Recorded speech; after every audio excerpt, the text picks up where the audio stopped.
I spent 5 days and nights in a clandestine love affair with my brother-in-law, who had just returned from his first leave from the military. So lost in each other that we didn't even notice the dawn. Here I confess this secret story that I cannot share with anyone else on this channel. Yesterday, as I was shoveling the freshly fallen snow that had piled up, I heard footsteps behind me, and then a strong voice called out, "Loyalty." Private Steve reporting for vacation duty to my beloved sister-in-law. I was startled by the loud voice and turned around to see my brother-in-law, who had enlisted 3 months ago, saluting me in his uniform with his face bronzed from the sun. "Oh my, is that you, brother-in-law? Are you on leave? How have you been, the most beautiful sister-in-law in the world?" I was overjoyed to see him after such a long time and hugged him tightly. My brother-in-law, 12 years younger than me, has adored and followed me like a sister since before I got married.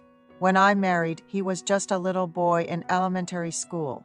And now he had become a proud man after his time in the military. "How is my brother? Are you two still as close as a pair of mandarin ducks?" he asked innocently, but I found myself at a loss for words. The reason was that my husband had been caught cheating, and we were in the midst of a divorce. One day, I found his phone unlocked and saw messages that were too explicit with another woman.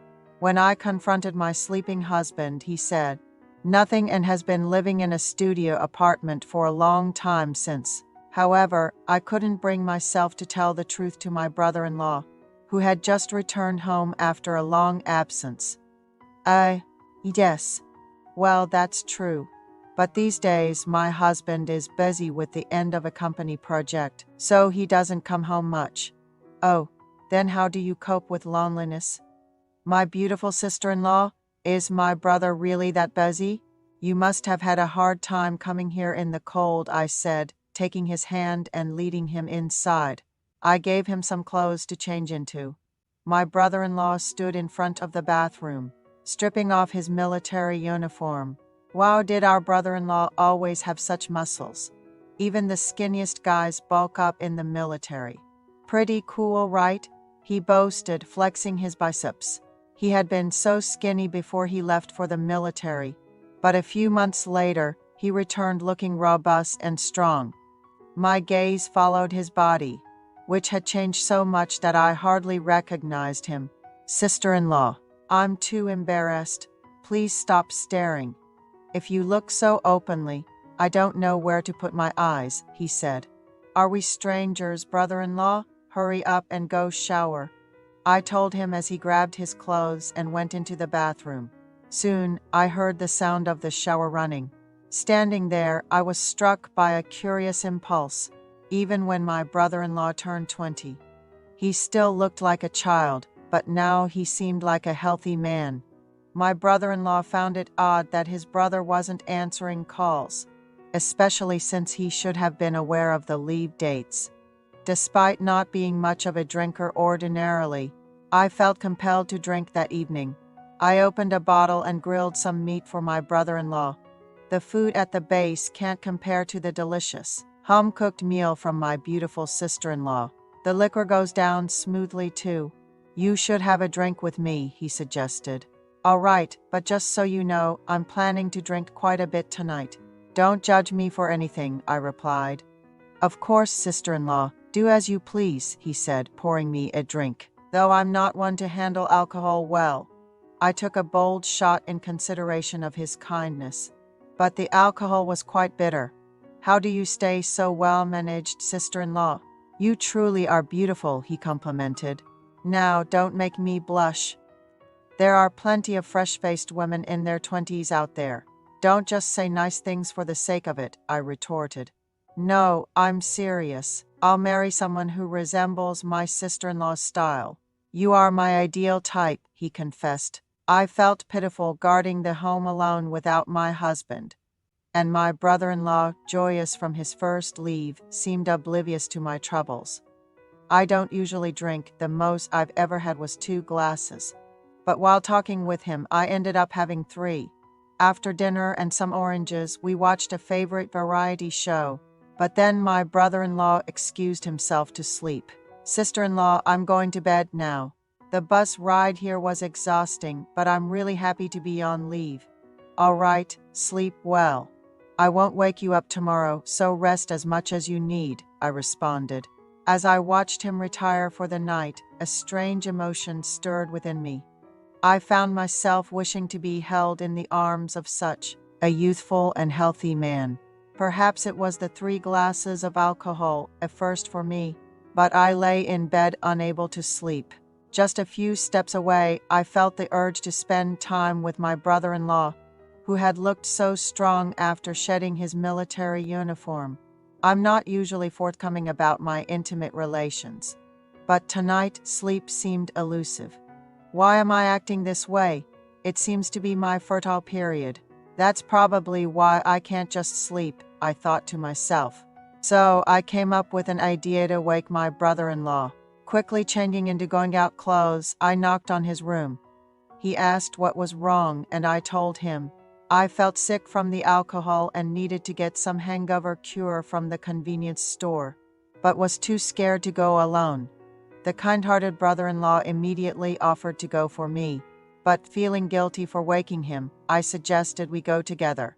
It was slippery from the ice outside, so I deliberately linked arms with him for stability. He felt so reliable when he checked my forehead and asked if I was okay. After purchasing hangover cures and snacks for tomorrow, at the convenience store we returned home. He poured me the hangover cure, and I felt like I was being treated like royalty. The cure eased my stomach, and I thanked him for accompanying me to the store. He looked at me and said, "Are you feeling better now, my beautiful sister-in-law? You don't have to worry about taking care of me tomorrow. Just get some rest." Then he went to his room. I tried to sleep, but I felt if I just slept tonight, I would regret it for a long time.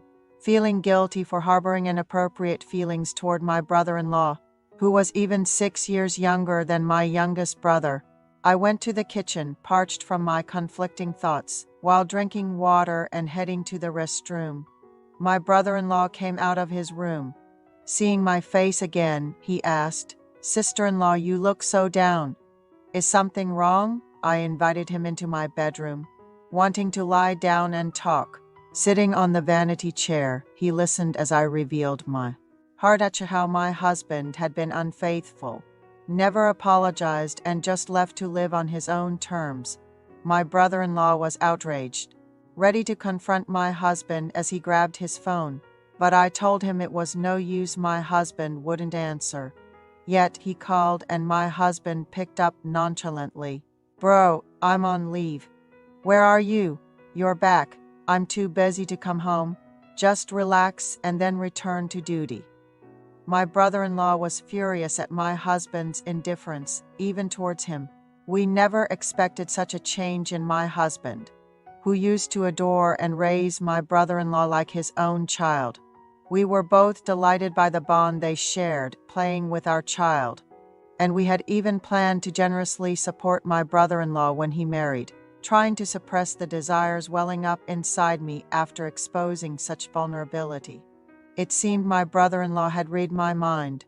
Unable to hold back any longer, he embraced me, and we shared a moment of intense passion. His embrace was warm, but I was filled with a sense of alarm afterward. "Should we have done this? What now?" I questioned. He admitted, "The moment I stepped into the yard, I saw you and felt something else. Hiding it was hard. I couldn't sleep after dinner. And when you said you needed a hangover cure, I was relieved. Now that we understand each other's feelings, let's just think about us." "If that's what you want, I'm ready to be in your arms whenever," I replied. We decided to date during the remainder of his leave. We shared intimate moments with just a glance, visited restaurants, and went for drives. When I asked if he minded being with me instead of his friends, he confessed, "You're the most important person to me. I love you." I never imagined the brother-in-law I once saw as a child could comfort my heart. My husband called to invite him for a meal, but my brother-in-law coldly refused. He promised to spend his next leave with me too. Months later, my husband and I were legally strangers. He gave me the house, and my brother-in-law spent every leave with me. After his discharge, he moved out but stayed in touch. My ex-husband provided child support, and I had my job, so raising my child was manageable. I don't need another man because I have my brother-in-law. Someday this may end, but for now, I only want to live in the moment. Am I right? No, but honestly, I'm not sure how I feel. I turned and looked at this. Well, I'm not sure how to describe her. She wasn't beautiful, more handsome if you can say that about a woman. But she is obviously well-to-do. Very bright and definitely exudes sex and class from every pore of her being. There were several women at the charity function who had looks similar to hers. My immediate thought was she was a doctor or lawyer. I told her, if I'm being honest here, it does excite me a little, I guess, but you're wrong about the anger part. Right now, anger is at the top of my list, but I'm also slightly jealous and frightened too, I think.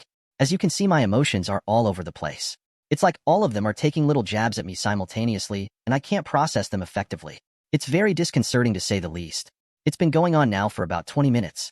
I'm trying to decide whether or not I should go over there and break it up. I turned back to stare at my wife and the gentleman who now had his arm around my wife's hip and was gently caressing the small of her back. She seemed not to notice and was obviously enthralled with whatever he was whispering in her ear. If I didn't know better and was seeing them for the first time, I would easily think they had been lovers for years. Every move, each touch, seemed natural and well-patterned. On the other hand, I want her to have a good time. She's earned it. She has had a rough go of it for a while now. She lost both her parents and her only sibling in the last year. Work has been very difficult for her. She is the CFO for a tech company that has been trying to recover from some very bad business decisions. They have gone through several rounds of layoffs and the stress on her has been tremendous, but with her help they have started to turn the corner. In order to handle all of her stresses, she has been on a rigorous diet and exercise program for over a year now. You seem very proud of her. I sighed gently and turned back to this curious woman. I am. It hasn't been easy for her. Tonight is sort of a coming out of the darkness party for her. He was fondling the silver heart-shaped pendant hanging from my wife's neck. It was the only item including her matching lingerie that wasn't specifically purchased for this evening. It was a locket with our pictures inside of it that I gave her on our first anniversary all those many years ago. It wasn't much, but we didn't have much then. She told me she loved it, and 24 years later, even though she could afford much better, she still wore it every chance she got. I told her she didn't need to wear it tonight, but she said it was worth more to her than the rest of her outfit, and she wouldn't dream of not wearing it. They were both saying something obviously about it as they appeared to study it. As he turned it over, feigning great interest in its simple design, he let the back of his hand gently rest on her shoulder over her gown. She responded indifferently, as if this were the most normal thing in the world. It ratcheted up my anxiety level a great deal, though. While continuing to gaze at the two lovers, I asked the woman politely, "I'm sorry I didn't get your name?" When I got no immediate response, I pivoted to look at her and saw that she was so mesmerized by what was occurring between the man and my wife that she apparently hadn't heard me. I took a moment to glance around the great room. It seemed no one but this woman and I had taken any notice of the couple that was the center of our attention. I quietly inquired as to her name again as I leaned in close to her ear. As the party had progressed and alcohol continued to flow freely, the noise level had gone up considerably. She seemed startled and broke her eye contact from them and turned to me. "I'm sorry, I guess I was engrossed with the the couple. My name is Lena, Dr. Lena Brown." She grasped my hand and made a formal show of shaking it and went back to staring at them. "Ben Benson, do you know the gentleman obviously trying to seduce my wife?" I queried without breaking eye contact from them. "Are you certain it is he who is doing the seducing?" She said with a wry smile as we both watched my wife drape her arm over the front of his shoulder with her elbow and forearm resting on his chest as they clinked their crystal champagne glasses together in a toast of something. "No, I've never seen him before. He is quite a handsome man, though, don't you think?" We continued our conversation while never breaking eye contact on the couple, who were now leaning into each other in a very relaxed and familiar manner. Anyone who should take notice of them would definitely believe they had been a couple for some time. Yes, I suppose he is. I was becoming very anxious and was trying desperately to maintain a calm exterior. I'm not sure how successful I was. I was trying in a practiced manner to speak calmly and in a quiet voice, as was my habit in stressful situations. It was a trait that had served me well in my profession over the years. Most people under increasing stress tend to raise their voices, make threats, or babble incoherent, incomplete, repetitive sentences. I found it advantageous to do the opposite. It tends to embarrass and confuse those in an irrational state. Of course, that was in a business environment, and this was something entirely else. We stood silently side by side watching them for a few more minutes. There was no way we could turn away. It was too provocative. If it wasn't my wife involved, I would find it fairly erotic. I had a thought and sincerely questioned Dr. Lena. Are you married? What would you do in this situation if you were me? I doubtless said it too quickly for the circumstance and tried to soften my question, but she responded before I could repair it. I'm divorced over 5 years now. You didn't answer the second part of my question. Now it was her turn to exhale her breath, hers being much deeper than mine. She wistfully responded. If I'm being honest, I would say 2 things. First, I wish it was me with him instead of her. And secondly, I would tell you to do nothing. It would be pointless. Doing nothing hardly seems the right response here. Those emotions I told you about are starting to get the better of me. The 2 most prevalent are fear and anger. I fear I am losing my wife, and I am getting increasingly angry at him. I don't think he has missed the wedding ring on my wife's finger. He can probably feel it on his shoulder right now. Never mind, see it. At that moment his hand slid lower on my wife's back, now gently resting at the top of her very shapely bottom as he began to guide her outside to the garden. Without comment, Lena and I discreetly followed them, both of us stopping to pick up fresh glasses of a fairly decent sparkling wine before heading outside too. As they passed by the brightly lit doorway into the dark outside, it was self-evident why she was enamored of him. His tuxedo, probably one of several Emporio Armanis he owned, hung perfectly on a well-toned frame. My tux was rented from J.C. Penney. He was definitely sporting a Rolex. Tag Heuer would be beneath him. I involuntarily pulled my sleeve over my $59 wristwatch I bought on Amazon. I'm betting it had the exact time on it that the man's Rolex did. He was probably 6 feet 2 inches or so without an ounce of fat anywhere. He had long, wavy, sandy-colored hair like a California surfer dude type, but his face and jaw line were tight and rugged. He looked like he just jumped out of a GQ cover photo. I felt a hand slip around my elbow and pull me in the opposite direction. Let's sit here and talk a bit, whispered Lena, and she pointed to a table out of the direct light. It was probably as discreet a location we would find with approximately 100 or so party guests milling about. I noted, though, that Mr. GQ had conducted my wife to a dark corner that offered much more privacy from the throng. When we situated ourselves at the ornamental iron cafe table, we could still maintain our view of the couple. He chose that exact moment to boldly clutch my wife to him and kiss her full on her lips, long and hard. She responded by placing both arms around his neck as she almost collapsed into him and returned it with a passion she had never given me. I started to jump up, but felt Lena pull me back down. Ben, please don't make a scene. It will only make matters worse. Think for a moment. I was starting to lose it and was getting ready to tell her to screw off and go in this affair when I saw a terrible sadness in her eyes that were glassy with tears. Lena, what aren't you telling me? It was more of a demand than a question. I was torn between choking Lena and trying to keep an eye on Kathy and the shithead so they couldn't sneak out. Lena must have read my mind. Ben, you don't have to watch them. They won't sneak out. They will come to you. Ethan will make Kathy tell you what they are going to do before he will leave with her. It is part of his thing. He gets off on the humiliation of the husband. He will look you directly in the eyes as Kathy tells you she is going to spend the weekend with him. How do you know all this? How can you? Wait, you were with him, weren't you? That's why you are divorced. Tell me who that a-hole is and what is going on, or so help me. My full attention was now on Lena. Talk to me, you witch. A frightened Dr. Brown spoke quickly. His name is Ethan Collins. He is extremely wealthy, although no one seems to know where his money comes from. Despite his frequent cucking of married men at these events, he is always invited because he donates large sums to the various charities involved. So, the foundation's members just overlook it. I glanced quickly around the patio. A few minutes ago, no one even noticed us, but now it seemed if everyone was watching. I guess the death of my marriage was tonight's entertainment. So that's what happened with you. I felt sick to my stomach, like a solid punch had just been delivered to my solar plexus. Just tell me, please. She was very emotional and hesitated frequently in telling her story.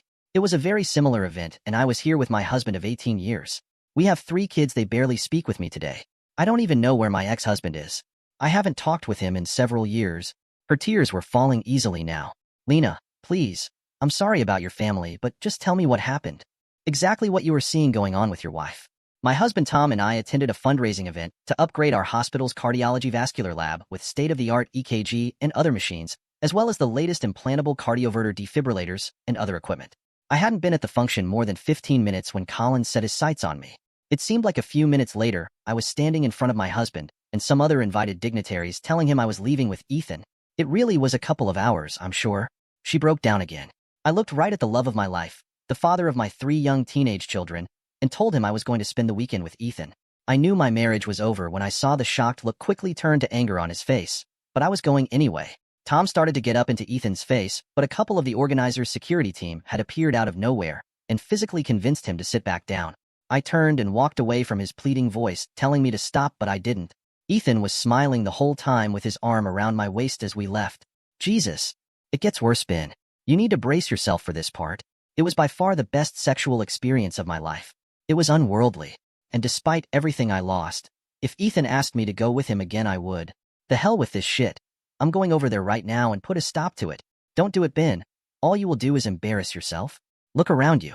Everyone knows what is coming, and they are all watching you. The Foundation's security is already heading over to us. Besides, Ethan and your wife are coming our direction right now anyway. She is going to go with him no matter what you do or say. I looked behind me, and sure enough, that shithead Ethan had his arm around my wife's waist, her hips really guiding her to me. He had a smirk on his face that no one could miss, and he never changed his expression or broke eye contact with me. My wife at least had the decency to look away when she saw my disposition. In that instant, I knew two things. First, my marriage was over. No matter what happened in the next 5 minutes, we were done. Secondly, I wasn't going to play the helpless victim and be the evening's floor show. I wasn't going to give them the satisfaction. I turned back to Lena before they arrived to be greeted with the look of a woman who clearly was in lust with Collins. Shit, if he asked her, she would probably have sex with him on the table right now. Damn it. All of a sudden, a large cocktail party that was very boisterous 30 seconds ago got deathly quiet as I started to try to engage Lena in a conversation. From behind me came, Ben. Honey, I want you to meet someone. Her voice was cracking as she said it. I guess shitting all over a 25-year marriage is stressful. I didn't even turn around. I ignored her completely. I asked a shocked Dr. Brown to tell me about her children. Her mouth dropped open. She tried to recover and speak, but only emitted a couple of squeaks. Much louder this time. Ben, I want you to meet someone. This time with surprise and embarrassment in her voice. Still looking at Dr. Brown and waiting for her response, I continued to disregard them both. Then the shithead Collins interrupted. Excuse me, Mr. Benson. You really need to listen to what your wife has to say. His voice laden with mockery. I didn't react to him, and I repeated my question to Lena. I really want to hear about your children. Not only was the room silent, but everyone seemed frozen in their places.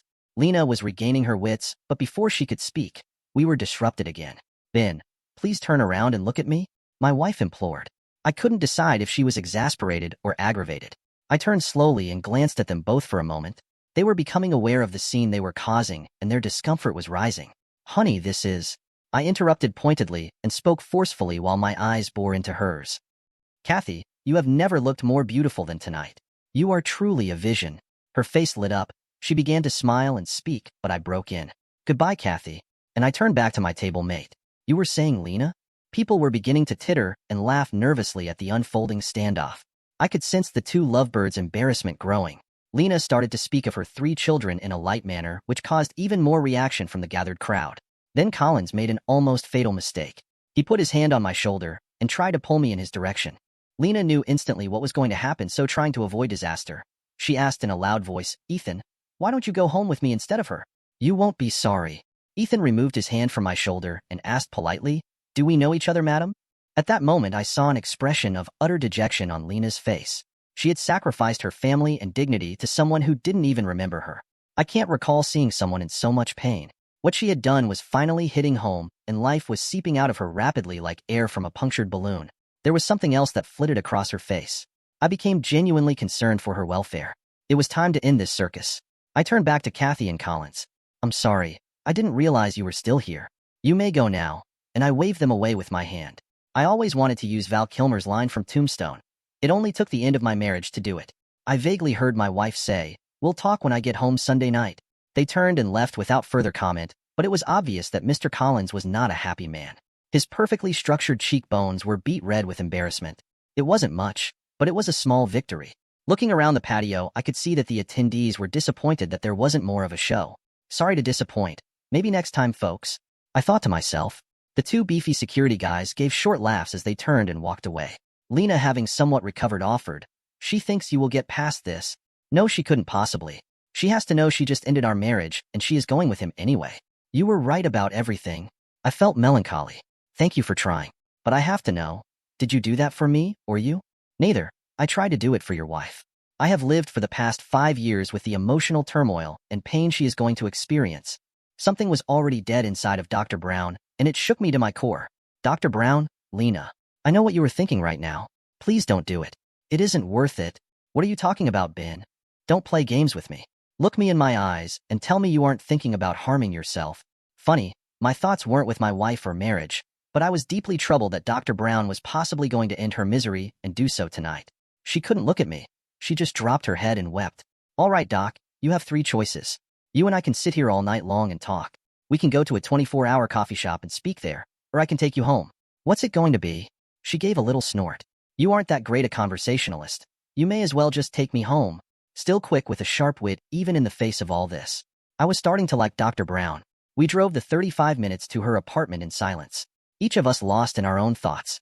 I did keep looking over at her, and even in the darkness could tell she was having bad thoughts. Most people who commit suicide don't want to die any more than anyone else. They just have acceptance that there is nothing else to live for, and their desire to stop their pain is stronger than their fear of death. And Dr. Brown, like most medical professionals, had little fear of death anyway.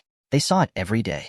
Doctors and nurses understand that no matter how much physical or mental pain someone is in at the moment of the cessation of their life, you can observe the agonizing scars of age, disease, and pain disappear, and the deceased would have an indescribable look of peace. All the age lines and crevices of ache and suffering disappear. Their eyes, long dulled by aging, are alive and bright, and for a moment they look young again. Many who have been too long in the field, and have seen too much, are envious of the dying.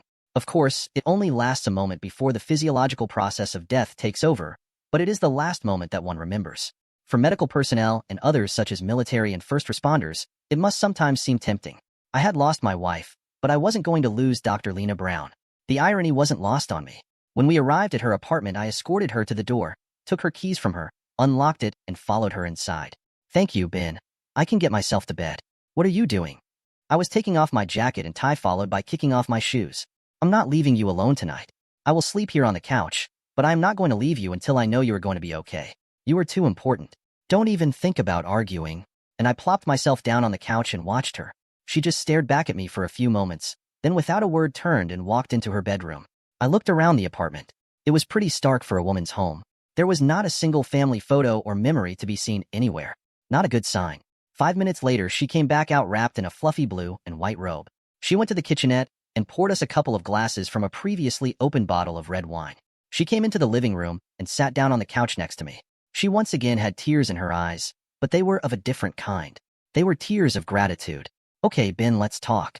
Sometimes it doesn't take much more than caring to save someone's life. 5 years later. Today was the 5th anniversary of my divorce being finalized, and coincidentally, it was my first grandchild Jonathan's 2nd birthday. Today would be the initial time Kathy and I had been in the same place at the same time since I filed for divorce. That isn't completely true. We tried to be in the same room once a few months after the final decree, but it didn't go well at all. It was partially my fault. Well, admittedly, it was mostly my fault. I could have taken the high road and been an adult about it, but I was still pretty angry, so when my wife approached me to talk about it at our daughter's graduation reception, I took the low road instead. Hello, Ben. I've missed you. When I interrupted with, hello, Miss Brett, how are? She ran crying out of the room. If looks could kill, I would have been dead right then and there. Most of the family members in attendance were shooting daggers at me. I did have to give credit to our kids, though. We raised them right, and they were smart enough not to get into the middle of our separation.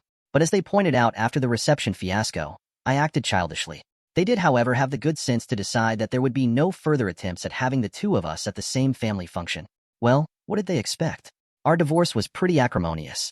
I can't take all the credit for that because even though I was angry and wanted my pound of flesh, my wife fought the divorce in every way she could, which I wasn't exactly sure how you did that in a no-fault environment. I think her strategy was to utilize every delaying tactic possible to make the divorce so expensive I would give it up. Having money, though, is one of the few downsides in a divorce. It can go on for quite a while and lawyers get paid regardless. In any case, I wasn't giving it up. But Dr. Brown had been right again. Kathy thought I would get past her little weekend fling. I wondered if she tried the same tactics during her divorce. I never asked her, though. Kathy also somehow got the family law judge to order mandatory counseling. I suppose it wasn't really mandatory, but when the judge looks at you and says, Mr. Benson, while I can't order counseling because there are no minor children involved, are you really saying that you can't do a few weeks of counseling to try and save a 25-year relationship? What are you supposed to do? We agreed. I mean to say the lawyers agreed on 12 sessions, but after the third one, both my wife and the assigned counselor knew it was hopeless, and we all agreed to call it off. As I remember it, my wife ran out the room crying then too. I think the consensus was reached after I said something like, do you really believe I am going to stay married to a bitch that wanted to introduce me to her boyfriend so she could tell me she was going to have sex with him all weekend long in the middle of a damn charity function with a couple hundred people watching? It was an honest question, but perhaps I could have been more tactful. It did get my point across, though. I did get the last laugh, too. After her counseling gambit, I had my very eager young, heavily saddled with tuition debt lawyer amend the divorce petition to include spousal support for me. You see, my wife's total income package was more than twice mine, and after 25 years, I had the right to a portion of it. Something about, in a manner accustomed to. I didn't really need it as we were both able to provide for ourselves comfortably enough, but it was the principle of it, right? Although not nearly what I demanded, I did get a nominal amount mostly because her legal team told her what might happen with her investments, retirement, profit sharing, etc. if we didn't have an agreement in place beforehand. She conceded to the support, and I knew it galled her because our finances were always separate. I was happy. The money I put into a savings account for any future grandchildren. But the thing I was most happy about was, as part of the final decree that we had agreed to in the settlement, she was supposed to retake her maiden name back as her legal name. I wanted to be completely done with her. I know I should have just done a simple split and moved on, but the pain and humiliation for the unmerciful way she destroyed my esteem made me feel justified. Now, 5 years later, my anger had abated, and I agreed with my son that his expectation that both his parents could act like adults at our grandchild's birthday party wasn't unreasonable. Plus, he said the entire family was fed up with having to coordinate things so the infantile exes didn't have to see each other. He was being polite, because everyone really meant it was just me that was being infantile. I was always proud of him, and I think a father is most proud of his children when he is confronted with the truth and recognizes that his child is correct and he is wrong. I don't know if the same is true for mothers. So that brings us to today, as I am standing in my son's expansive backyard, already filled with entertainment devices that number 2-year-old could possibly master. But it is an exceptionally good family yard. For some reason, it gives me feelings of hope. I have a light beer in my hand waiting for my ex to make her appearance. I had gone for a double scotch on the rocks, but my daughter-in-law gave me the stink eye, so I settled for the beer. Again, based on what was to come, it was probably a better choice. Maybe Kathy will chicken out? That's doubtful, because she has wanted to talk for years. Interestingly, I don't feel any of the anxiety and anger I've felt in the past when I thought of her. Maybe it was time. As I was reveling in the backyard's ambience, I saw her come in. She still looked beautiful. My heart didn't skip a beat or anything, but I did smile involuntarily. I quickly looked around, embarrassed to see if anyone saw my expression. She seemed a little nervous, but nevertheless made her rounds to the family and spent some time on one knee talking to the birthday boy. I couldn't tell if she had seen me yet, but I assumed not. So, I just kept to myself, staring at something resembling a jungle bin. The only thing was, it looked way too safe for a boy to be interested in playing on it. Nearing the end of my inspection, I was disappointed to conclude that there was not even one single way for a kid to injure themselves on it. I heard her voice. "Hello, Ben. How have you been?" I turned to her. Yes, she definitely looked good. I stared at the Manhattan, her favorite drink, in her hand. It wasn't even in a coupe, but a tall bar glass. They made me get a light beer, as I lifted my bottle into her field of vision. "Oh well," I sighed. "I've been good, Kathy." There was a bit of an uncomfortable pause, then for some reason I blurted out, "You never had your name changed back like you agreed to?" Surprisingly, she didn't burst into tears and run out of the party. She merely responded calmly. "So, sue me. It's not like you haven't done it before. I didn't have it changed because I still consider you my husband, even if in your eyes and the laws I'm not." I couldn't help myself. I had to laugh. She used to make me do that a lot. "Okay, Kathy Benson it is then. You know I have been keeping tabs on you," she offered unapologetically. That raised my eyebrows and my hackles. "No, I didn't know that." I snapped at her. She waved me off with a brush of her hand. "Oh, don't worry, it's not anything, Sub Rosa. I met your friend Dr. Brown. We have talked quite a bit the last couple of years or so. Actually, we've developed a bit of a bond. It might be too soon to say we are friends, but I think we are good for each other." I was beginning to believe our meeting today may have been a very poor idea. She noticed my expression. "Please don't be angry with her." I begged her not to tell you. "I know you two are good friends, and I didn't want to ruin that. I just wanted to try to understand how I could have done what I did to you, to us. Honestly, we don't even discuss you. We are just trying to help each other," she expressed sincerely. Wow, weird. I should be very upset, but I'm not. I thought. "I'm not angry with you, Kathy. Have you two made any progress in your understanding?" I quizzed without a trace of rancor. "Some, but it is a work in progress. She is quite a woman. She told me that you saved her life." "No, I didn't. She saved herself. I just provided the opportunity for her to do so." I can't believe I'm saying this, but I am truly interested in understanding more about what happened. Or more accurately, why. I surprised even myself with how calm I was. "Would you like to sit down and talk some?" Kathy had to choke back her emotions. "Yes, Ben, I would very much like to talk about it." We found an unoccupied table as far from the crowd as we could and sat facing each other. "Before we start, Kathy, just promise me no matter what, you won't lie to me. We have too much of a history together, and we're too old to play any more games. If you ever had any love, any respect, any feelings for me at all, just please don't lie to me." She was already crying. It seems that if there is one thing I am good at, it is making women cry. She nodded her head definitively and spoke softly. "I promise." She pulled out a handkerchief, wiped her eyes, and blew her nose. Not very ladylike, and it drew attention from the gathered partiers. I couldn't help it. I smiled at her. You know, the handkerchief thing always bothered me. Even when we first met, I thought. Here was this beautiful, self-confident young woman, a woman who knew what she wanted in life. She was so gorgeous, charming, and feminine. You were always an attention-getter, from both sexes. You were so special, and yet you blew your nose like a cigar-chomping fat middle-aged truck driver in a restroom at the local truck stop. Some things never change, I guess. We both cracked up and laughed uncontrollable for about 5 minutes. I'm sure the family went from being worried we would kill each other to thinking we were crazy almost instantly. But it did break the ice for us. When we had finally calmed, Kathy went first. "Ben, I don't want to pry into your personal life, but Lena is very fond of you. She's quite attached, and it makes me jealous. I know I don't have the right to feel that way, but I do." She was nervous, but not being accusatory. "How come you never married her?" My instinct was to respond with something along the lines of, "None of your damn business." But instead I opted for sincerity and openness with the understanding that it was past time to do so. "Kathy, Lena and I are really good friends. We do a lot of couples things together, and she gives me peace and comfort. Believe it or not, but in the 5 years I have known her, we have been intimate less than a handful of times. That's not what our relationship is about. I will never ask her to marry me, partly because I don't want to risk ruining a beautiful friendship, but mostly because of what she did. I hoped I wasn't hurting Kathy, but I had to be truthful. I was destroyed by what you did to me." Lena told me that evening and a couple of times since that if that piece of crap asked her to, despite everything that she suffered, she would have sex with him on the 50-yard line during halftime at the Super Bowl. I can't risk having that happen to me again. I just can't. I hesitated, unsure of the impact my words were having on her. I continued. "You probably don't know it. Our kids certainly don't, nor will they ever. But I went through 2 years of therapy trying to understand what happened to me that evening. I know I reacted calmly and as if I was in control, but in reality, I was devastated." "Did Lena tell you how often Loverboy pulled that stunt and the Foundation's reaction to it?" "Yes, but Ben, I never fooled myself. Even while I was standing there with him falling under his spell, I understood what the reality was. He didn't get me into his bed by telling me lies, in which he had found his soul mate in me. He never said it's our destiny to be together for the rest of our lives and travel the world in luxury. He simply told me that if I spent the weekend with him, he would promise me the best sex of my life. He told me that when I drew my last breath on earth, our weekend together would be foremost on my mind. That's all, and for some reason, even 5 years of therapy haven't provided me an answer for. I agreed to it. Well, was it? Was it the best sex of your life?" This was a moment of truth. Kathy never even hesitated. There would be no more lies, at least from her. "Yes, Ben, it was. I know that hurts you, and I'm terribly sorry, but I won't lie to you ever again. The truth of the matter is, nothing can compare to it, and before you ask, I would like to think if he came for me again I would say no, but I couldn't promise that to you. In fact, I spent the next several months after I knew you were gone, and not coming back looking for the deep sensual emotion I had discovered that weekend. I'm afraid I did some shameful things. Lena, who did the same, called it the search for the endless pleasure. Thank you for being honest. It does hurt, but I think a lie right now would have hurt more. I have another hard question for you.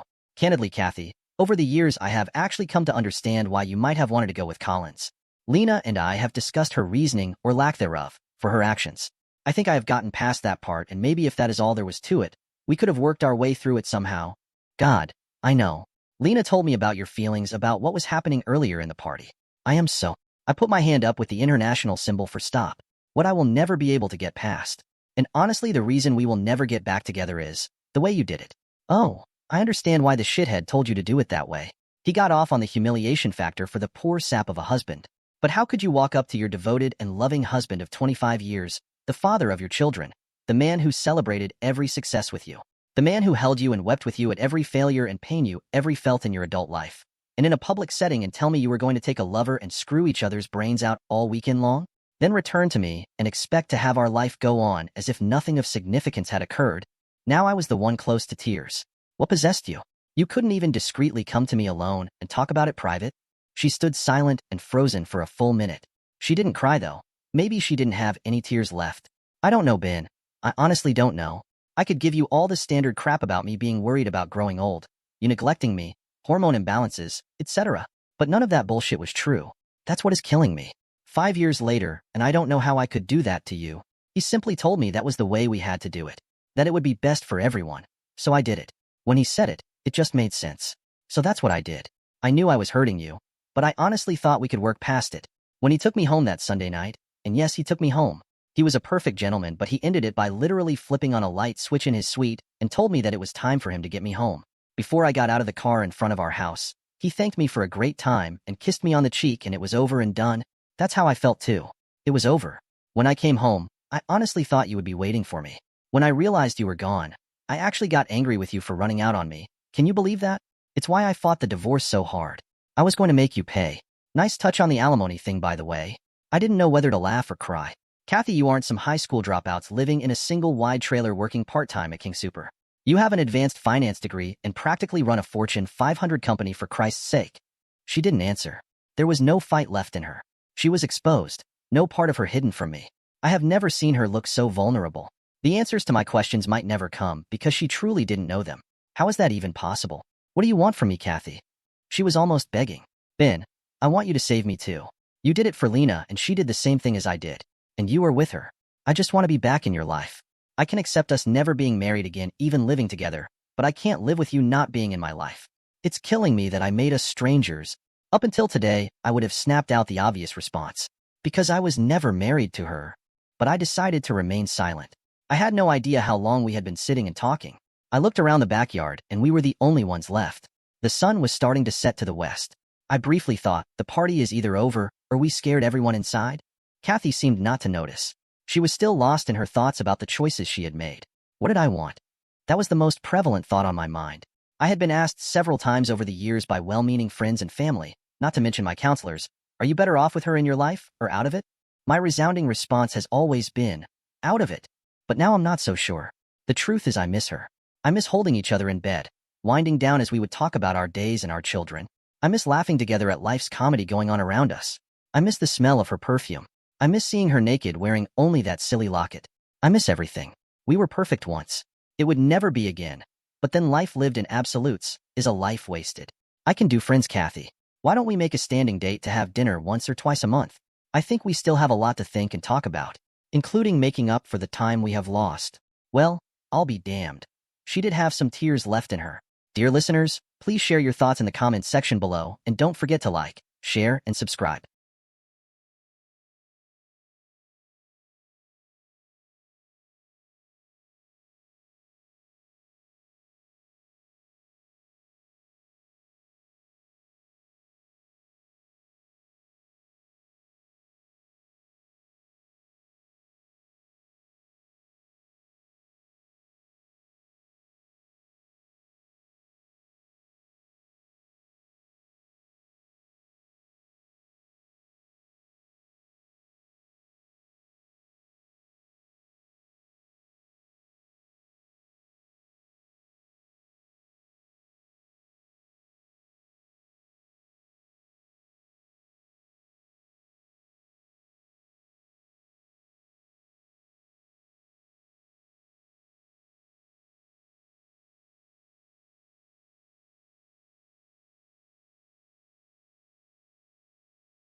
I held my friend's mother's hand, and we lay down on the bed together.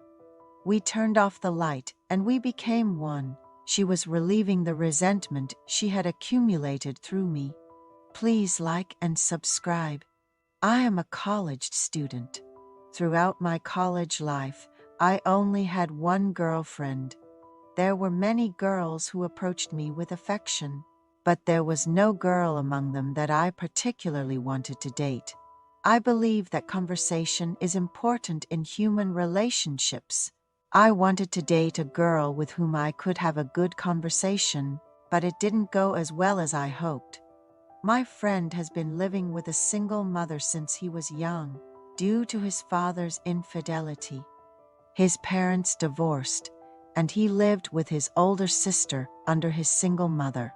I heard that the mother of my friend has been living miserably for over 20 years, raising 2 children alone by working alone. Despite being a divorced woman, she had many temptations from men. She looks as if she has never suffered, despite the hardships she has faced. Therefore, there must have been many temptations from men. She was often encouraged to work in a bar. She considered it because she could earn a lot of money, but she rejected the suggestion, thinking of her children. She said that many men tempted her at work. Therefore, she started to thoroughly hide the fact that she was a divorcee. Among the men who tempted her, there were men who were much older. When she heard from a man about her father's age that lonely people should meet and date, she felt a great sense of guilt. She pretended to be a married woman and hid the fact that she was divorced, but there were still many men who tempted her. It seems that there is no doubt that my friend's mother is beautiful. She didn't have time to care about makeup or dress because she was at work most of the time, except for sleeping. But there were so many temptations. The sister of my friend worked hard for her mother after becoming an adult, and my friend was able to enter college with the help of his mother and sister. My friend and I became friends in college. I grew up in a wealthy home. Since I was young, our house had a housekeeper, so my parents were financially well off. I was able to study as much as I wanted with the support of my parents, and went to college without any problems. My friend worked part-time diligently after entering college. I became curious about my friend. I wondered if my busy friend had time to study, and why he lived without time to meet friends because of part-time jobs. We quickly became friends and nurtured our friendship when he had time. I felt good about my friend's heart for his mother and sister.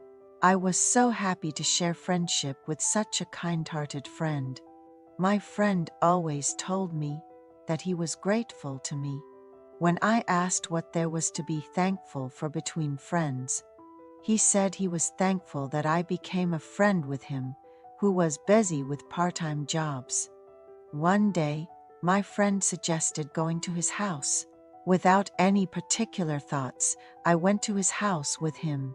When I went to my friend's house, his mother greeted me with a bright smile. Shortly after, my friend's sister came in with her hands full of groceries, apparently having stopped by the supermarket on her way home from work. I was playing with my friend when his mother called us to have dinner. The table was filled with delicious food. As I was eating dinner, my friend's mother earnestly asked me to get along well with her son. I told her that of course we would because we were good friends. The sister said it was the first time her younger brother had brought a friend home since he was born, so she was very happy. I felt good being treated so warmly by my friend's family. Although I met my friend's mother and sister for the first time that day, they did not feel strange at all. I think I felt familiar with them because they treated me so kindly. However, a few days later, I found out why. I felt so familiar with my friend's mother. When I was young, There was a housekeeper who came to our house. My parents were strict with their children, but that lady always protected me. She was about the same age as my mother and always treated me kindly. When I got scolded by my parents, the lady comforted me. Even when I behaved a bit recklessly, she treated me with a gentle smile. But one day, she suddenly quit working at our house. I asked my parents why she quit working at our house, but they didn't answer. Later, when I was in high school, my parents told me the lady had gone to heaven due to a traffic accident and could no longer come to our house. My parents did not tell me this because they were worried I would be shocked. The reason I felt so familiar with my friend's mother was because she resembled that housekeeper. I often went to my friend's house. Since my friend's mother and sister welcomed me so much, I wanted to go there again and again. My friend's house was not as strict as ours, which was very nice. If I made any jokes, my friend's mother and sister laughed out loud. They even laughed out loud at jokes that didn't seem to be funny. My friend finished his first year of college and decided to go abroad to study languages with the money he had saved. I went to the airport with my friend and cheerfully saw him off. A few days later, I began to miss my friend's mother and sister. I thought his house would be silent without my friend. So a few days later, I went to my friend's house. When I rang the doorbell, my friend's mother was surprised to see me. "I thought you might need a son, so I came," I said, laughing loudly. My friend's mother, tears welled up in her eyes, said it was good to come. She grabbed my arm and hurried me inside. From that day on, I frequently visited my friend's house. My friend's mother and sister always welcomed me. I made a lot of jokes to lighten the mood, and they loved my sense of humor. One day, my friend's mother asked me with a serious expression if I liked her daughter, my friend's sister. I was taken aback as I had no such feelings. When I was unable to answer her question, she told me it was okay and asked me to tell the truth. So, I revealed my innermost feelings. I mentioned the housekeeper from my childhood, who had warmly embraced me, and how her face is now a vague memory. As I spoke about how warmly she had treated me, tears unknowingly welled up in my eyes. When I mentioned that my friend's mother greatly resembled the housekeeper, which is why I kept visiting, she silently embraced me. I cried in her arms for a long time. She kept apologizing to me, saying she thought I was always a cheerful person and wasn't aware of my painful past. She mentioned how she wished she had a playful son like me because her own son was very taciturn. She had been expecting me to visit often and make her laugh, despite not realizing I had such a painful past. She was grateful that I visited often and made the house lively. One day, my friend's mother shared her tough past of raising 2 children. She spoke about times when she was tempted by numerous men and how she felt a sense of guilt and hardship when an older man tried to seduce her. She mentioned how she had to fend off these temptations while only thinking about her children and how lonely she had been. She was grateful that I frequently visited and lightened the atmosphere of the house. She mentioned how she wished that a man like me had been the head of their household. She cried for a long time. All I could do was sit next to her and pat her shoulder. I told her that it's time for my friend's sister to come home from work, so she should stop crying and cheer up. However, my friend's sister didn't come home that day. After crying for a long time, she forced a smile. It was late at night, but I couldn't leave her alone. When she told me to go home, I told her that I would stay at their house that night, and she silently nodded. I was going to sleep in my friend's room, but she said she felt too lonely and it would be too hard to be alone in her room.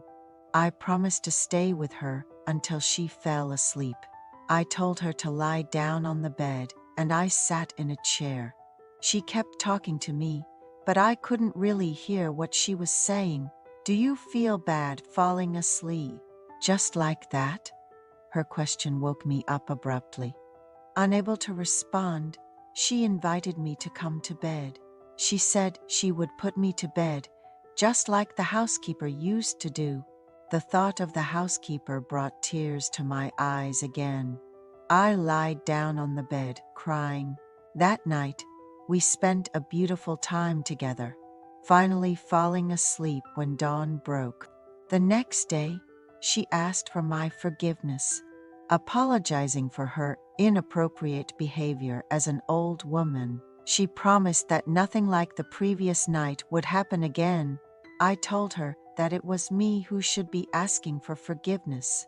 She held on to me, crying for a long time. From that day, we spoke on the phone every day. Whenever I had time, she would rush over. Hoping she wouldn't feel lonely, I talked to her every day. A few days ago, she told me that these are the brightest days of her life. She says she doesn't mind if I abandon her at any time. She says she will serve me as a son-in-law until the day she is abandoned by me. I am so happy because of her, who sends me infinite trust and love. Gone, though I still felt weak. A lingering aftermath of the migraine. Sitting up slowly, I listened and recognized the voices of my wife, April, and our neighbor, Robin. They must not have known I was there since the lights were off. Perhaps April assumed I'd come home late and let me sleep in. But no, my car wasn't in the driveway. She probably had no idea I was home. I thought about surprising them both. I stood up, ready to tiptoe toward the door and surprise them, but then I started focusing on their conversation. "Come on, April, how was it? Was it as good as before?" "Spill the details, girl," Robin urged eagerly. April chuckled softly. "It was incredible. I felt like I was in heaven. This time it was even better than before. Honestly, it was mind-blowing, the best sex I've ever had." Robin gasped. "Better than with Chris? Better than your husband?" "Hell yes," April replied without hesitation. "I love Chris to end of life, but he never made me feel like that. Never. And of course, I never let him do things like that. He'd think I was some kind of strumpet if I did." Robin laughed nervously. "So does that mean Carl thinks you're a strumpet?" April smirked. "Of course, but I'm his strumpet and I like it. God, I can't wait for next time." Robin's tone grew more serious. "Aren't you scared Chris will find out? What would he do? Have you thought this through? You're taking a huge risk." April shrugged. "Chris will never find out. And even if he did, so what? He wouldn't do anything. He's too nice, and he'd forgive me. He'd never divorce me because he wouldn't risk losing the kids. He loves them too much. He knows I'd take them away in a heartbeat with the right lawyer. He'd be finished." Robin sounded worried. "That doesn't sound like you, April. I've never heard you talk about Chris like that. How can you say you love him and still say things like this? You're scaring me. I think you're making a big mistake." "I really do." April's voice dropped. "I do love Chris. I really do. But I don't want to end things with Carl either. I want both. The love I get from Chris and the sex I get from Carl. I need both, and I'm not giving it up." I had heard enough. My migraine had vanished, but the pain in my chest was far worse. It hit so hard my stomach clenched, my breath caught, and a ringing filled my ears. Blood pounded in my head, and I thought I might have a heart attack. I gripped the doorframe to steady myself until my body calmed down. Even then, I didn't let them know I was there. As my control returned, anger surged inside me, building to the point where I thought I might explode. I stood tall, raised my head, and walked into the kitchen. Silence fell instantly. Robin noticed me first. Her eyes widened, and her mouth dropped open in a shocked, "Oh." She covered her mouth with her hand, whispering, "Oh my God." April turned to see what Robin was looking at and froze when she saw me. Her expression shifted, satisfaction to shock, then fear, and finally anger, all in a moment. She pushed back her chair and stood, facing me. "How much did you hear?" she demanded. "Why the hell were you hiding there, spying on me?" I stared at her silently. My eyes flicked to Robin, who immediately stood up and said, "I should go. Pete and I will keep the boys if you don't come get them. I'll call you later." With that, she bolted out the side door. I watched her leave without saying a word. Then I turned back to April. My mind raced as I looked at the woman I had loved unconditionally for 8 years, the best years of my life. I thought we would grow old together, but now that dream was destroyed. There would be no eternity for us. She had liquidated it tonight. "Where are the boys? Where were they while you were busy having fun with your lover?" I asked, my voice calm but sharp. "Did you even think about them? Or were you too wrapped up in the thrill of cheating to care?" April's face twisted with anger, distorting her beauty. "The boys are with Carly. Robin and I went shopping, and Pete was watching them. And I wasn't with anyone else, just Robin," she said defiantly, as if she had won an argument. Her smug expression faded as reality dawned on her. "What are you even doing home? Where's your car? Why were you sitting in the dark? Were you spying on me? Trying to catch me in something?" "I came home early with a terrible migraine. George had Penny drive me home because I couldn't handle the light. I took my Imitrex and fell asleep. I've been here since then," I said flatly. A wave of nausea washed over me, and I felt like I was going to vomit. "Your voices woke me up, and what I heard made me sick. I need to go to the bathroom," I said as I rushed off.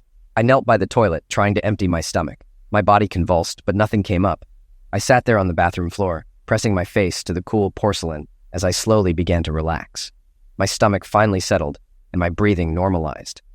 When I was ready, I returned to the kitchen. April sat at the table, staring out the window. "I'm going to pick up the boys. I'll put them to bed tonight," I said coldly.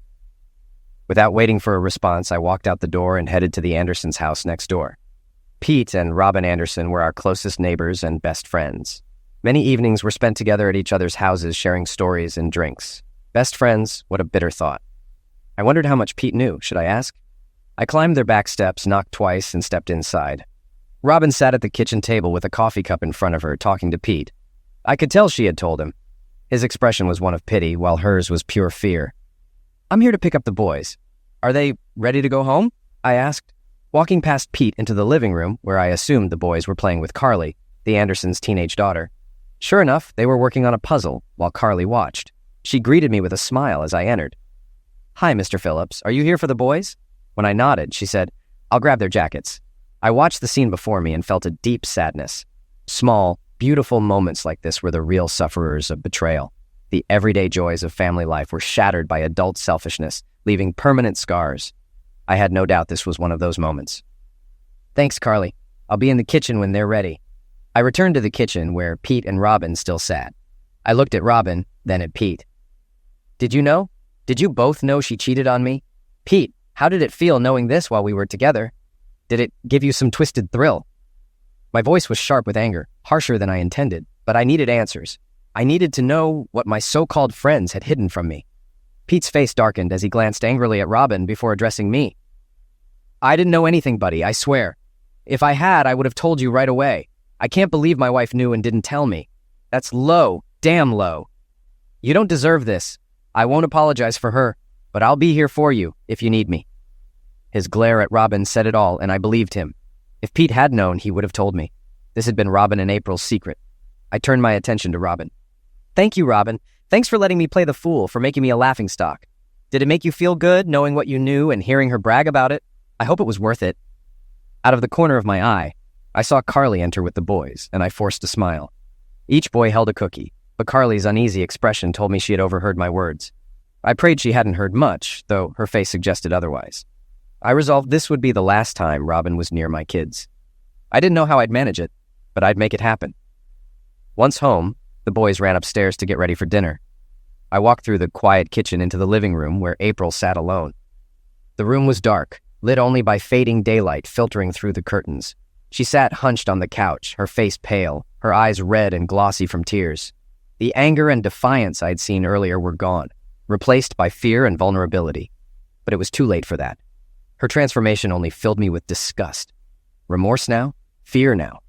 It felt staged, a calculated move in a battle for control.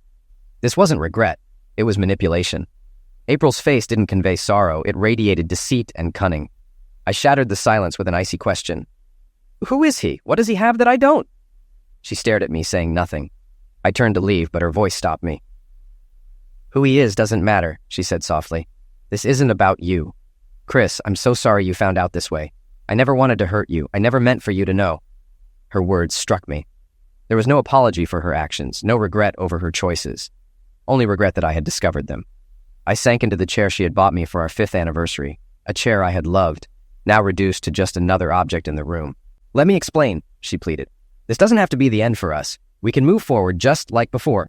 We can make it work if you try to understand. You will do this." Her voice turned from pleading to insistence, the same tone she used when trying to get her way in arguments. I looked at her, my voice calm but firm. "Can you tell me it's over? Can you promise you'll never see him or be with him again? You will do this." My hands gripped the arms of the chair so tightly I felt the strain, keeping myself in control as tension radiated through me. April stared at me, her eyes wide and tears streaming down her cheeks, but she didn't respond. That silence was all the confirmation I needed. She wasn't going to stop. Her conversation with Robin replayed in my mind. She wanted both worlds, and she wasn't willing to give him up. She expected me to go along with it. "I guess that's your answer," I said, standing. "I'll put the boys to bed after dinner, and then we can talk about what happens next. Tomorrow, I'll move my things out of the house. I think I'll stay with my brother for a while." I walked into the kitchen, a place people instinctively go when things fall apart. Why is that? A strange thought to have while your life crumbles around you. April busied herself preparing dinner, and I took the boys to the playroom, spending an hour enjoying their laughter and the simplicity of their joy. We were in the middle of a game when April called us to the table. The boys ran ahead, noisy and excited, while I directed them to the bathroom to wash their hands. It was the ordinary moments like these that kept me grounded, at least for their sake. Dinner was lively for the boys, their chatter filling the air as they enjoyed their meal and each other's company. April and I sat in silence, each lost in thought, weighed down by decisions and their consequences.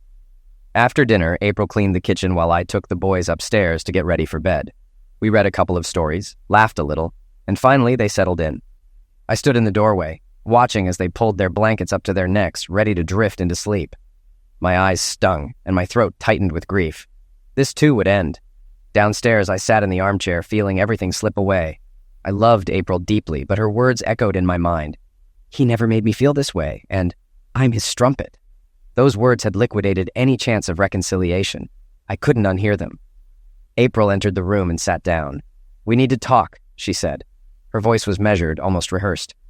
"I know you're upset, but you have to understand. What I have with Carl is just Zex, just excitement. It's nothing compared to what I feel for you. I love you, not him. He's just a distraction and it will pass. But right now, I can't stop seeing him. This doesn't have to change anything between us. We can go back to how we were, if you just let this happen." Her words spilled out one after another, but they felt hollow. "You can't stop seeing him?" I repeated. "And you expect me to allow it? Are you insane or just delusional? Either way, this ends now." She looked at me, confused and exasperated. "You're not understanding. There isn't us, Chris. There's a future. It's you and me, and this is just temporary. You can't throw everything away over this." "No, you're the one who doesn't understand," I replied. "There is no us. There's you, and there's him. That's all. This is over. Finished. There's nothing to negotiate. After 8 years of marriage, you should know me well enough to understand that I'll never agree to this." April's voice softened, pleading. "But Chris, I love you. You're the only man I've ever loved. I don't love Carl. Please, for the sake of our marriage and our family, just give me this time, please." "Take all the time you want," I said, my tone cold. "Tomorrow, I'll contact a lawyer. We'll split everything fairly, and I won't try to hurt you the way you've hurt me. I just want this to end." Exhaustion washed over me. I wanted nothing more than to go to bed and forget, even for a little while. The pain in my chest was worse than any migraine I'd ever had, and I longed for relief. But April's next words stunned me. "Then damn you," she spat. "No divorce. I'll fight you every step of the way. I'll take everything. Your house, your money, and your boys. I'll make sure you barely see them.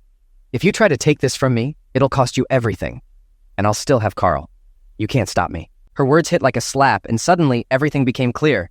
This marriage had ended long before tonight. This wasn't sudden anger, it was calculated.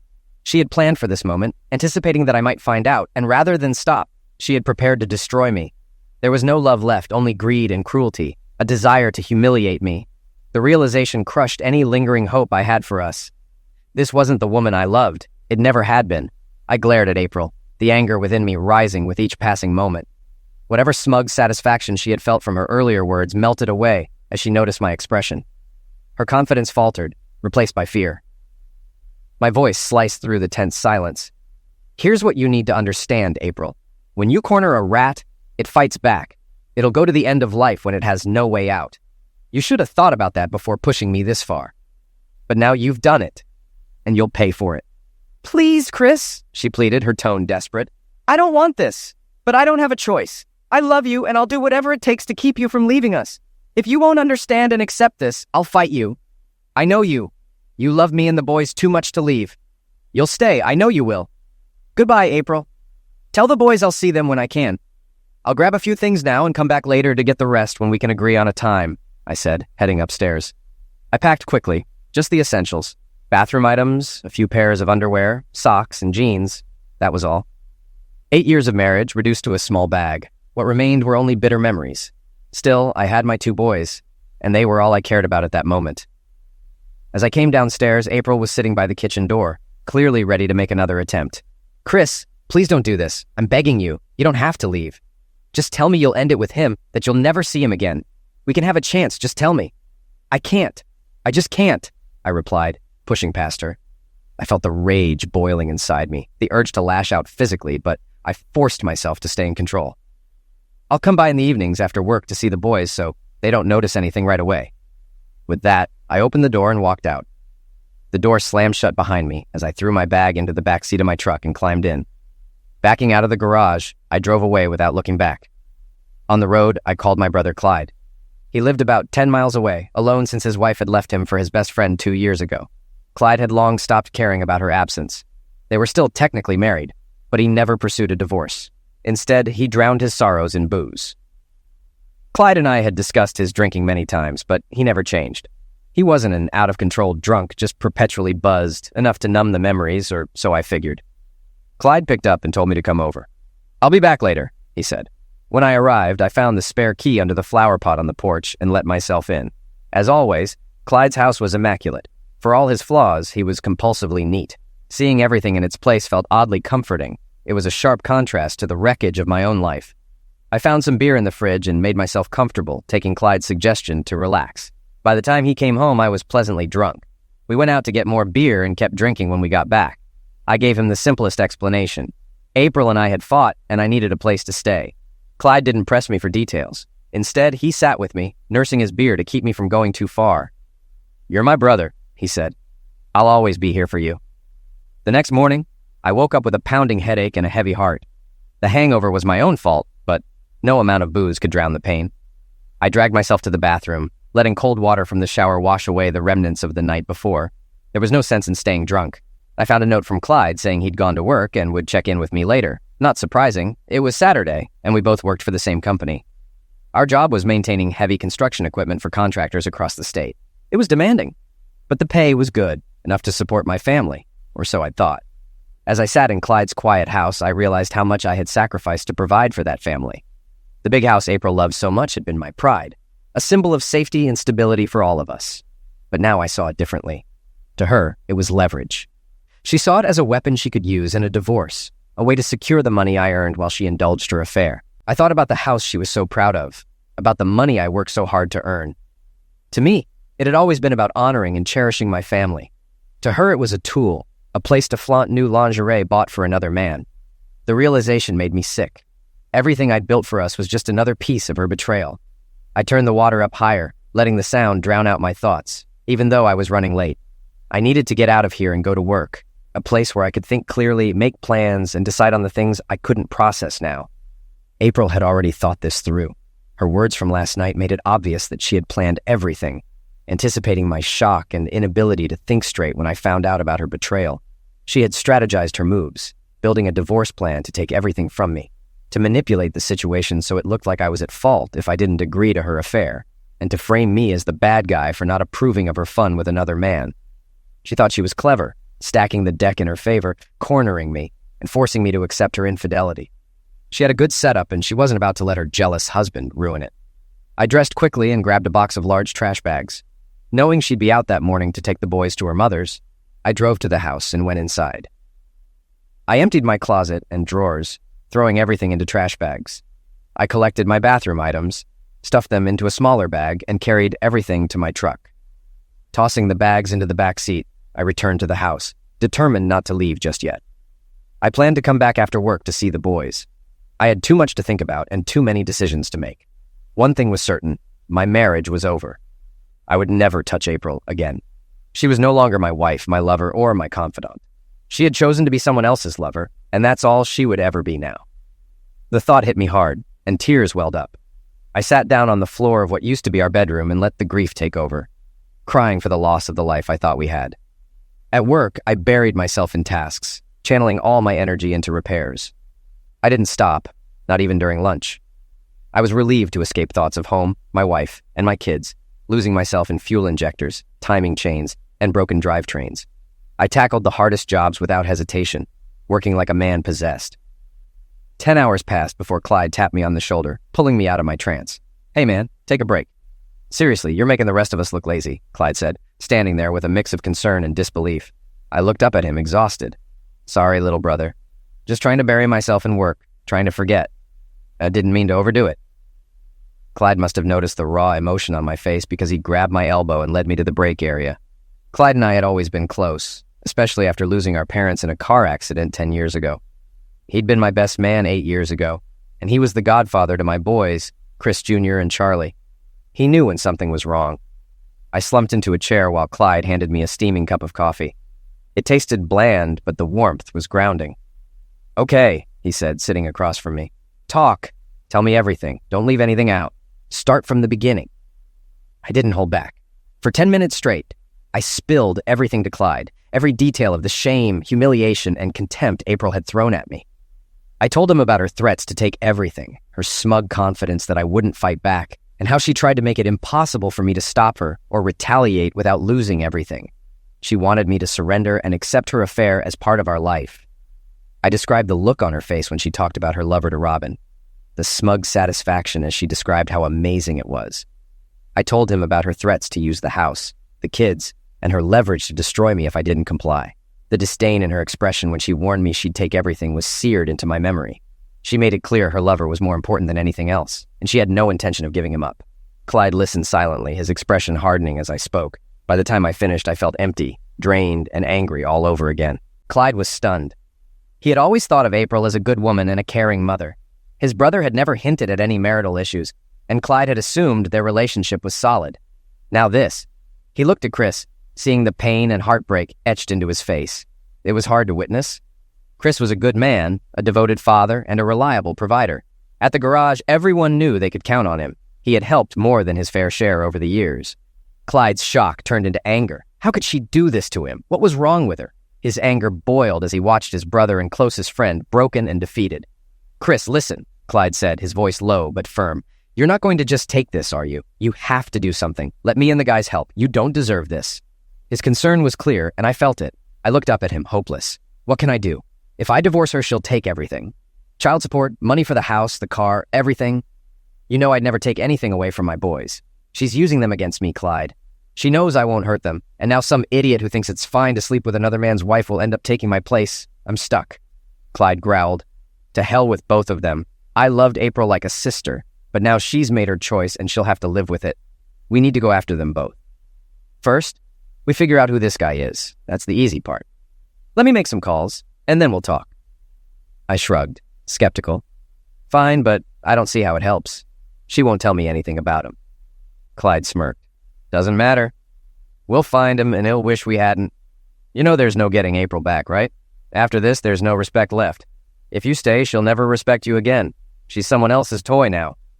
For a moment, I was taken aback, but then a faint smile crept across my face. You're right. She's not my wife anymore. Last night, I learned how quickly love can turn into hate. And today, my hate for her is stronger than the love I once had. She turned it into something that will come back to haunt her. We talked a little more before finishing work. For once, there was no overtime. Instead, we headed to a nearby bar. This wasn't a night for drinking. It was for planning. Clyde made a few calls while the rest of us talked. I was surprised by the support I received from my friends. They didn't need details. They just wanted to know how they could help. Together, we came up with a plan. At 7 p.m., I pulled into my driveway and walked into the house. Funny, I thought as I stepped inside. This wasn't my home anymore, just a building. I went to the kitchen, shrugged off my jacket, and moved into the living room. There was April, sitting in her chair, watching Chris and Charlie play a video game. The scene etched itself into my mind. I looked at her as she glanced at me. A faint smile played on her lips, but now I understood its meaning. Contempt. She held contempt for me, for our family, for everything we'd built. It was all a lie, a massive lie, and she was the liar. My gaze turned cold, and when she saw it, her smile faltered, and she looked away. Back in the kitchen, I grabbed some leftover fried chicken and mashed potatoes from the fridge. I wasn't hungry, but I needed to occupy myself. I had planned to talk to the boys before bed, but Clyde convinced me to hold off. That conversation would come soon enough, and it would mark the first step in a fight I knew I wouldn't win. But I'd go down swinging. I sat at the table, eating slowly. The food had no taste, but I needed to keep my strength up. Halfway through the meal, April came in and sat across from me. "Have you calmed down after last night? Can we talk like civilized adults now?" she asked. I looked at her incredulous. Civilized adults? Like a cheating wife and her humiliated husband? That seems more realistic. But instead of saying it aloud, I stayed silent. "So, you're just going to sit there and sulk?" she pressed. "I expected more from you, Chris. We need to think about the kids now. You need to remember your role as their father." I stared at her, my voice calm and even. Am I their father? That's something I'm starting to question. Maybe I should get some tests done. Her face darkened with anger and she opened her mouth to respond, but I cut her off. "Careful, April. The kids might hear you if you start shouting. Remember them? The same kids you accused me of forgetting last night? Now it's your turn to think about them. Think about what you've done to their world. You didn't just cheat. You destroyed our family. So go ahead. Think carefully, April." April lowered her voice and hissed, "You didn't take anything I said last night seriously. I thought you'd get over it and return to your normal life. Nothing has to change here at home. I still love you, and you're still my husband. That hasn't changed. Neither you nor the children will lose anything familiar. I keep everything discreet and only do what I need to while the kids are at school and you're at work. You have nothing to lose, Chris. I'm always here for you." I didn't reply. I kept eating, slow and methodical, without breaking my expression. My face was blank, my eyes empty, giving her nothing. But the silence said everything. As I looked at her, I felt nothing. No love, no anger, just emptiness. That seemed to unnerve her. For the first time, I saw a flicker of fear pass through her. "What are you going to do?" she asked, her tone more uncertain. "Are you going to make this harder than it has to be? I hoped you loved me enough to let me have this. I told you he doesn't take anything from you. I'll always be here for you. Why can't you understand?" She was growing emotional, but I just kept chewing, meeting her words with silence. Finally, I swallowed and said, "We can talk about this later. I won't have this discussion while the kids are awake. I listened to you last night. I didn't like it, but I listened. Now is not the time." April seemed calm at that. She even smiled slightly. "Thank you for this.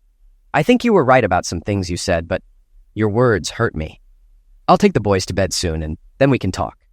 She brushed past me, placing a hand on my shoulder. I flinched instinctively, and she pulled her hand away. The disgust I felt at her touch was unmistakable. I spent time with the kids, trying to act normal despite knowing everything was about to change. I had accepted that April's actions had destroyed what we had. Part of me wondered if I should just play along, accept her terms, and wait until she finished whatever this was. After all, she claimed to love me and still wanted to stay married. But deep down, I knew I couldn't do it. Not now, not ever. It was after 9 p.m. when April came back. She sighed, dropped into a chair, and smiled. "The boys are asleep. They're getting so big now, almost too old to be put to bed. They say goodnight, but I know they turn the lights back on to read. They're good boys." I nodded. "They are good kids. It's a shame they'll have to go through this. I just don't know how to shield them from the pain." Her smile faltered. "What do you mean?" "Nothing has to change, Chris. Just let me have this, and we can go back to being the family we were. Be patient. It'll end soon. You won't lose anything. I love you and want to stay your wife. This is just something I need to do, that's all." I looked at her. This woman I had loved for 8 years, married because I couldn't imagine life without her. We had 2 wonderful children, a good life, until last night. Now everything was different, and she couldn't seem to grasp why I felt this way. "I wasn't planning to get into this tonight, but I need to be clear," I said. "I listened to you last night. You said you love me, that you want to stay married, and that he doesn't take anything from me. You won't tell me who he is because, as you said, it's none of my business. Then you made it clear what would happen if I filed for divorce. You threatened to take everything, including the boys. You were very clear about what you'd do." April's face darkened with anger. She didn't like hearing her own words repeated. Maybe they sounded different coming from me, but I knew she saw the truth in them. "You don't see this the way I do," she said, her tone defensive. "I told you this has nothing to do with our marriage. Why can't you believe me when I say I still love you and want us to stay together?" "What I heard last night wasn't love," I replied, my voice firm. "It was contempt. Contempt for me, for our marriage, for everything I've done for this family. When I got angry, you responded with threats. Threats you clearly thought through long before you spoke to me. You humiliated me, belittled me, and then accused me of misunderstanding you. You knew exactly how I'd react, and you already had all your answers ready. Why do you think that is?" Anger crept into my voice, eroding the calm I'd been clinging to. April's defiance only fanned the flames. "And here's what I realized last night," I said, my tone sharp. "You backed me into a corner, thinking I had no way out. But you forgot one thing, April. Even a cornered rat will fight back against a cat when it has nothing left to lose." With those words, I stood and walked away. As I reached the kitchen door where April still sat, I stopped and turned to her. "I'm going to stay somewhere else tonight, for a while. I'll come home after work so the kids don't notice anything. At least at first." Her voice trembled, desperation slipping through. "What do you mean, staying somewhere else? Why not stay here? We can't fix this if you leave." "Chris, don't do this. I love you and don't want to lose you. I don't know what I'll do if you leave. Please, let's work this out. There has to be a way." I met her gaze, my words deliberate and final. "I'm sorry, April. The only thing I know for certain is that I don't love you anymore. Your infidelity succeeded. It eliminated all the love I had for you last night. That's the one thing I'm sure of. I don't know what comes next, but I know there's no going back." Tears filled her eyes as she pleaded. "Chris, what about your vows to love and cherish me? Have you forgotten them?" I looked at her, my voice steady. "No, I haven't forgotten. But I also remember your vows. You swore on our wedding day to forsake all others, but you didn't. You promised to love only me, but you gave what was ours to someone else. I cared for you, loved you, kept my vows, and gave you everything I had. But it wasn't enough. You gave away what was mine, and destroyed my love for you in the process. So, yes, I can walk away. You've shattered everything, and I will leave." I left and drove to Clyde's house. He agreed to let me stay as long as I needed. I told him I just needed time to finish what I'd started. Soon it would all be over, and I could begin my new life. Over the next few days, I worked during the day and spent the evenings with my kids. But I avoided speaking to April. She tried to start conversations several times, but I walked away every time. One day she yelled after me, but I simply grabbed my keys and left without responding. At work, during a break, one of the guys came by to let Clyde know everything was ready and we'd have results in a few days. All I had to do now was wait. By the following week, nothing had changed.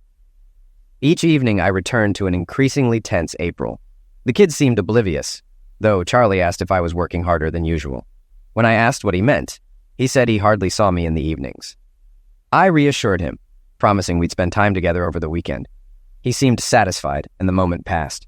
Meanwhile, April kept asking questions, but I ignored her, leaving the house as soon as she put the kids to bed. By the time she came back downstairs, I was gone. At the end of the week, Clyde joined me in the break room and handed me a folder. I gave him a questioning look, but he just shook his head. I opened the folder and read the short report. 2 pages, each bearing the same name, Carl Cummings. So that was him, a junior attorney at Lincoln Rice and Holmes. He was 24, almost 10 years younger than me, and single. His wife had divorced him over 2 years ago. He lived in a condo, suggesting he had money. April had been to his place twice that week, staying for over an hour each time. Now I had a name and address. I knew who this man was. But what I didn't understand was what April saw in him that she didn't see in me. What did he have that was worth sacrificing a marriage? But that was no longer my problem. Maybe it would have been if she'd come to me earlier and talked about it instead of presenting her affair as something I had to accept. Now, I just needed to figure out my next move. I looked at Clyde for advice. Somehow, he seemed to be taking charge, even though it was my life falling apart. I was lucky to have him and my friends. Being a hard-working, reliable guy had earned me loyalty when I needed it most. "Everything's in motion," Clyde said. "The first step is tonight. I'll call you at home when it's ready. Keep your phone close. Once I call, you can let her know and end this mess." Fine. The knowledge that it was happening brought no relief. This wasn't how I wanted things to go. But April and her lover had cornered me, and this was the only way I knew to fight back. I wasn't a lawyer or a wealthy man with resources to craft some elaborate plan. I was a mechanic, a man who worked hard with his hands and provided for his family with honest labor. I loved April with everything I had, but it wasn't enough for her. Now, all I could do was fight in a way that made sense in my world. Soon, she'd understand exactly what that meant. I returned home and sat down for dinner with my family as if everything were normal. April chatted with the kids, and I answered when they asked questions, even starting a few conversations myself. Inside, I was tense, but I kept my composure. After dinner, I spent time with the boys, playing video games and helping with their homework. I looked like the typical husband and father. April, having finished the dishes, came into the room and watched. She seemed more at ease, seeing me act like my old self. She began to believe everything would be fine. While I was playing with my sons, Carl Cummings left his office and headed to his car, ready to drive to his apartment across town. He thought about his last meeting with April 2 days ago at his place, how wild she'd been. She'd even gone further than before, doing something new to please him. When he asked why, she said her husband had found out. Carl had been shocked, but she reassured him it wasn't an issue. It struck him as strange, but knowing her husband was aware somehow made her behavior more thrilling. For Carl, it was the best sex yet, so he didn't question it further. As he approached the alley leading to the parking lot, Carl felt a jolt and stumbled, nearly falling. Before he could recover, someone grabbed his arms and dragged him into the alley toward a courtyard. At the end, 2 men pressed him against a building wall, each holding one of his arms. Their faces were hidden behind black ski masks, and their size alone filled Carl with fear. He wasn't rich and didn't carry much cash, so he couldn't figure out what they wanted. A third man stepped forward, also masked and wearing gloves. He grabbed Carl's chin, forcing him to look up. "You know a woman named April Phillips, a-hole?" The man growled. Hearing her name sent a chill down Carl's spine. Oh, crap. Her husband. Jesus Christ. He panicked. I don't know anyone by that name, he stammered, shaking as he tried to deny it. The man delivered a sharp punch to Carl's ribs, knocking the wind out of him and sending stars across his vision. The pain was excruciating, and Carl couldn't hide his fear. "I'll ask you again, do you know a woman named April Phillips?" The man repeated coldly. Realizing denial wouldn't save him, Carl gave in. "Yes," he gasped. "I know her. Please, just let me go. You will never see or speak to her again. Do you understand me?" The man's tone was icy, leaving no room for argument. "Yes, I understand," Carl choked out. He clung to the hope that this was just a warning, that they'd let him go. But the man leaned closer. "We don't think someone like you, messing with another man's wife, is very bright, so we'll make sure you understand." Carl was pushed back forcefully, leaving him in pain and unable to respond as they made sure he understood the consequences of his actions. He tried to scream, but a punch to his jaw silenced him. The pain overwhelmed him as more hits followed, and soon he lost consciousness. When Carl woke up, he was slumped against the wall, his body screaming in pain. The masked men were still there, and one grabbed his face roughly. "Listen carefully," the man said. "You will tell her this exactly. I'm so sorry, Mrs. Phillips. It was my mistake, and I regret it. I will never see or speak to you again. I will have no contact with you or your children. I'm sorry I ever met you. Goodbye." "Got it?" Carl nodded weakly. They repeated the message several times, making sure he memorized it. "If you screw this up," the leader warned, "you'll pay double." Then they left him battered and broken. Hours later, Carl woke in the emergency room at Memorial Hospital. His injuries weren't life-threatening, but he was admitted for observation. Pumped with painkillers, he felt slightly numb, though the throbbing in his ribs and jaw remained. He muttered thanks for surviving, but couldn't stop replaying the words he'd been forced to memorize. He was terrified of messing it up when April called. At home, my phone buzzed just after 8 p.m. while I was with the boys. I excused myself and stepped into another room to answer. It was Clyde. "It's done. Lesson 1 completed. He's in the hospital," Clyde said briefly before hanging up. I slipped my phone back into my pocket, feeling a grim sense of satisfaction. Returning to the living room, I smiled slightly. April noticed and seemed relieved, assuming my mood had improved. Later, after putting the kids to bed, she came downstairs. I gestured for her to sit across from me. "We need to talk," I said evenly. April poured herself a cup of coffee and sat, her expression both hopeful and cautious. "You seem more at ease," she said. "I'm so glad. I was so scared I'd lose you, Chris. That would break my heart. I know you don't believe me, but I love you so much. I can't lose you over something so trivial compared to what we have. You should know that." I listened silently as April spoke, my emotions churning beneath the surface. Even now, I couldn't deny her beauty, the woman I had once planned to grow old with. But her words and her betrayal had destroyed everything we'd built. It was time to end the facade. "April," I began, my voice firm, "I have something to tell you, and I want you to listen carefully." She nodded, hesitantly, her unease evident. "I know your lover's name is Carl Cummings. He's a junior associate at Lincoln, Rice & Holmes. I know everything about him. I know you've seen him twice this week." Her face went pale, and she opened her mouth to protest, but I raised a hand to stop her. "That's the problem," I continued coldly. "You threatened me with divorce. When I got angry, you threatened to take everything from me. Your exact words are burned into my brain. I'll take everything you have. You destroyed our marriage with those words, April. You left me no choice, forcing me to stand by while you slept with another man. But I told you before, cornered rats fight back." For the first time, I saw real fear in her eyes, her body stiffened defensively.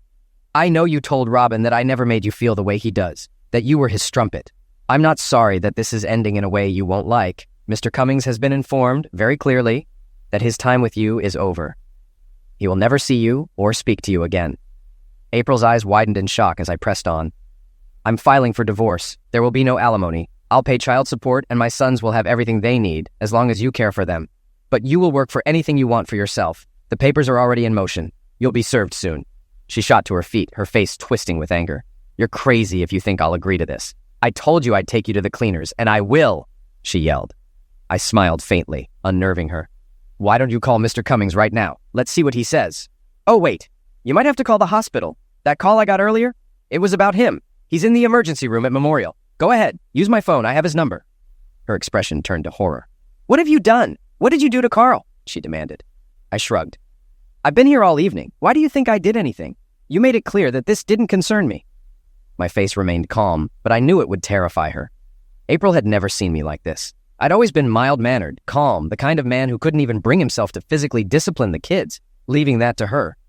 But now she saw someone different, a man with cold, hard eyes and a face devoid of feeling.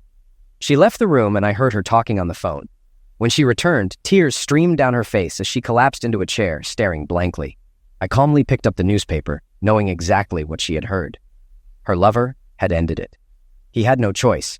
Either he left her or faced the consequences promised by the 3 men who had confronted him after work. They had made sure he understood. April wiped her tears and took a shaky breath. "Well, it looks like you won. Carl said he never wants to see me again. He told me he'd send all my things back and said he regrets everything. He doesn't want to talk to me anymore." I set down the newspaper and stood. "Then I guess you have nothing to worry about. My lawyer will handle the rest. This will be over soon." I started toward the door but stopped. "I'll talk to the boys this weekend and explain why we're divorcing. Maybe they're old enough to understand. If not, they'll grow up and figure it out." I glanced back to see her sobbing, her face buried in her hands. "If I remember correctly," I said, my voice dripping with bitterness, "you told me this was just something that would pass and we'd go back to normal. Well, April, you're still young and beautiful. Maybe you'll find someone willing to put up with your fantasies. Someone who wants an open marriage, who doesn't mind you having your fun with other men. But that's not me. Good luck." With that, I walked out, leaving her to sit alone with her pain. Children might not understand the complexities of these situations, but adults must live with the consequences of their actions. And those consequences are harsh.